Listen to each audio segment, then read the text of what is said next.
Good evening, everyone. Here's a quick video just to give. It's another collection video, and I'm giving you a look at my collection of books with illustrations, especially cover illustrations, by Edward Gorey. Ed Gorey. Gonna need to get a glass of water. This is a video that I've needed to get off my chest for a while. So Ed Gorey is one of my favorites, and he was introduced to me by some very lovely people in high school who loaned me their copy of Amphigorey. The first Ed Gorey book that I actually bought was this Amphigorey also that I think I got from Room of One's Own, I want to say, or maybe it was not that and it was somewhere in Chicago. But it has this nice kind of woven paper, kind of like my copy of Ashbery's Selected Poems, and it's really fantastic. And it has this deconstructed mystery story, for instance, and like myriad other wonders. But this was the first one that I actually bought new. And then I came across Amphigorey, and kind of in a somewhat stiff but passable copy. You know, you've got the what's it called? The unstrung harp. You know, from the unstrung harp through the Gashly Chrome Tiny's and everything, and it was a great joy to finally get my own copy of this after having borrowed it for a while. And then before getting into the books that I actually collect, I mean, there are all these other books that just happen to be illustrated by Ed Gorey that are either mine or in my house because because one of my roommates has one, and I'm featuring it in this video. This is the classic Old Possum's Book of Practical Cats. This is my own copy that I got, and of course you see the back cover corresponds with the front, and it's absolutely magical. Any Ed Gorey fan, if you don't have this, you're really missing out. Some of my favorite illustrations of his. I mean, they're not like, you know, they're not going to blow you away, but they're really good and they enhance the book, which is a pretty good book, I think. I like this kind of verse. I had a copy of this growing up, and then I got my own as soon as I found it used somewhere. And my family still has that copy, although theirs is more yellowed on the spine. There's also this copy of Lucky Jim. There's this is an excerpt from the actual image that's on the Compass Books edition, which I saw one time at McKay's but didn't get, although I see on eBay that you can get it for not much money. Pretty beautiful, and this book, I don't know, I'm getting warmer and warmer, closer and closer to this book. I don't know, I feel like I'm going to read it sometime soon. Can anyone recommend the works of David Lodge? That's what I want to know.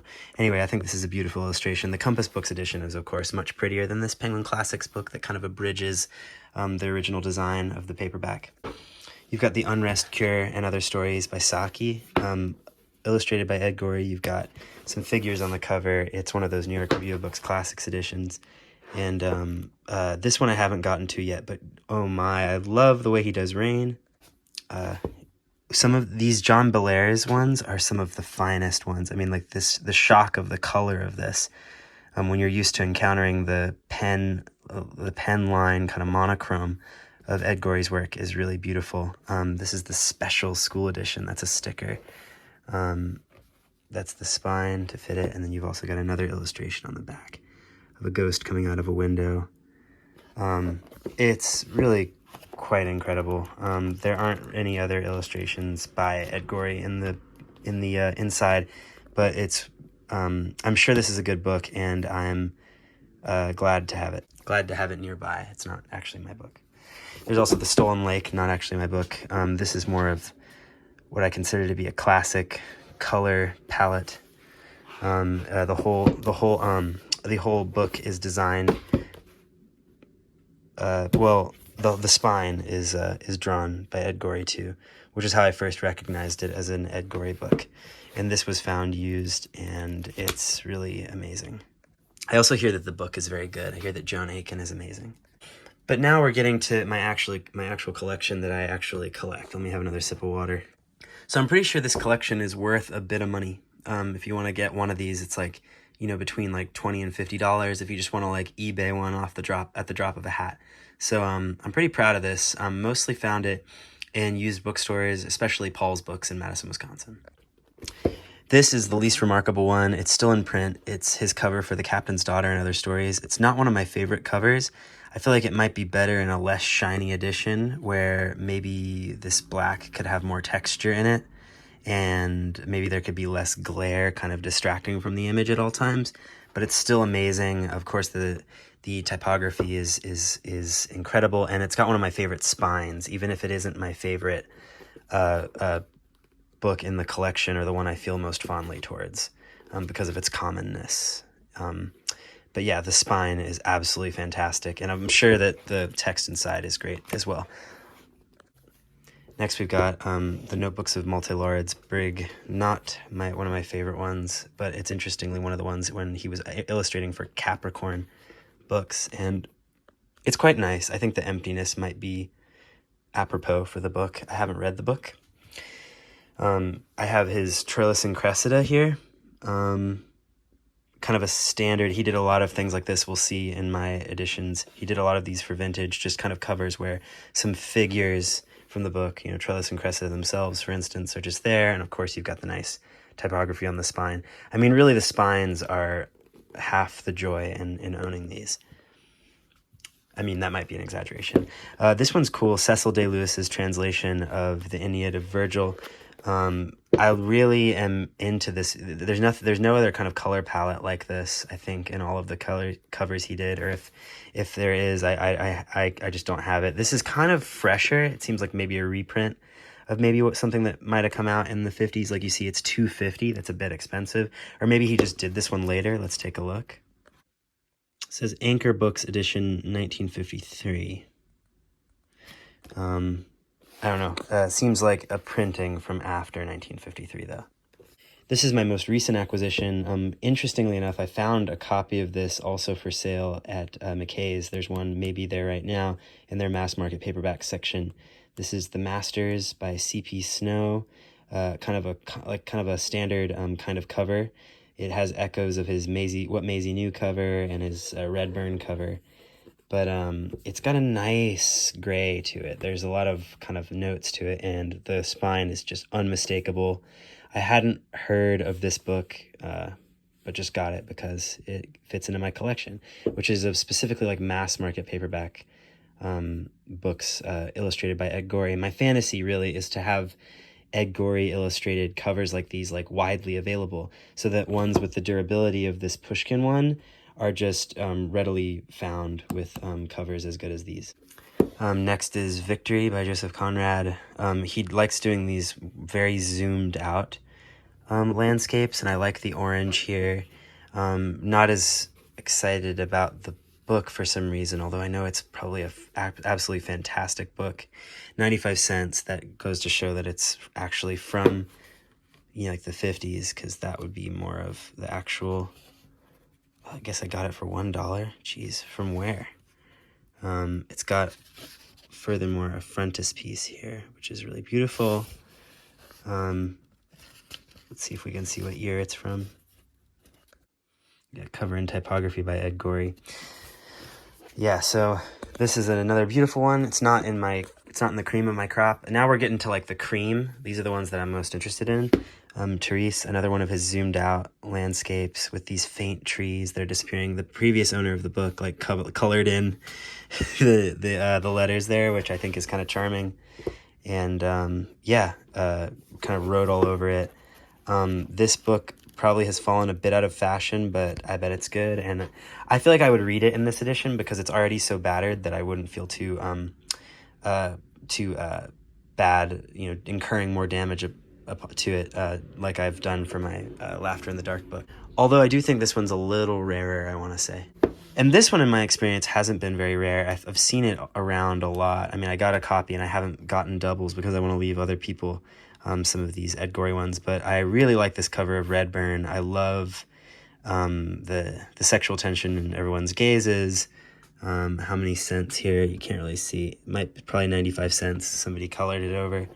The spine is a little bit darkened. You would expect it to be kind of like paled by the sun, but it's actually not. But yeah, Redburn, kind of a rare Melville novel to see around. So it's interesting that he did this cover for it. And I would love to see Ed Gorey illustrate the covers for other Melville books. If y'all know of any other Melville books that have gotten this treatment by Ed Gorey, let me know. Now this one I think is absolutely gorgeous, and it's actually like a good reading copy. It's fraying a little bit. It's kind of, fraying a bit at the spine, but it's a really nicely bound edition. It's got this exact same pagination as my Modern Library edition, which I featured in my Modern Library video. And it would previously belong to L. Crocker.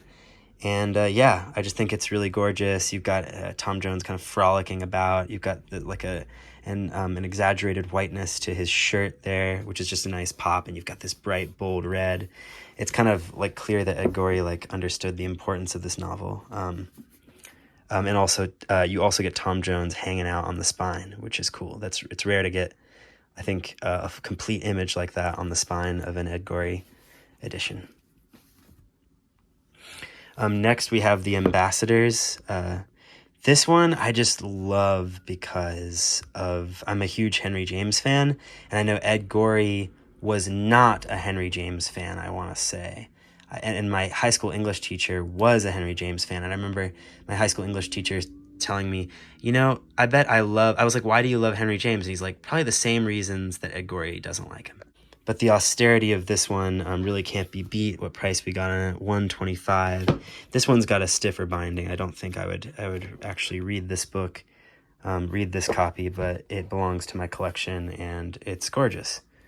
Yeah, that gray. I mean, there's such depth to it, and the blue of that woman's clothing is just amazing. And I don't know, this cover is a joy to look at, in my opinion, even though it's so simple. Austere is a word I almost overuse, really. Now, this one is a weird one. I haven't seen this one around online, and it's 75 cents here, indicating that this is like a pretty old book. We got Hamlet and Oedipus, a classic study in the psychoanalysis of literature by Ernest Jones. Now, I don't know of this as like a classic or anything. If anyone else really knows about this book, let me know. But the cover is extremely remarkable. I mean, this red, the camera is kind of not doing justice to how deep this red is. And it's in bad shape. It's fraying like the copy of Tom Jones, although it has no flexibility. And also this spine is extremely faded. It says Hamlet and Oedipus, but it's hard to see. Yeah, and this is the back. You can pause and read this if you'd like. But yeah, this one has been hard to find like online. Like if I look at other Ed Goreys on like eBay or something, like this one doesn't come up that often. And you can see the covers kind of shifting off a lot, but it's a really cool edition. I don't remember where I found it, but I was extremely surprised to find it. But I'm less surprised now because I know of the broad array of things he illustrates, like covers for these children's books, etc. A Hero of Our Time by Mikhail Lermontov. The Nabokov translation, and everyone knows if you watch the channel, I've been on a Nabokov kick lately. But Nabokov is someone who did not like a psychoanalysis take on literature, and I also think he didn't like Henry James. I want to say, or maybe he did. I don't know.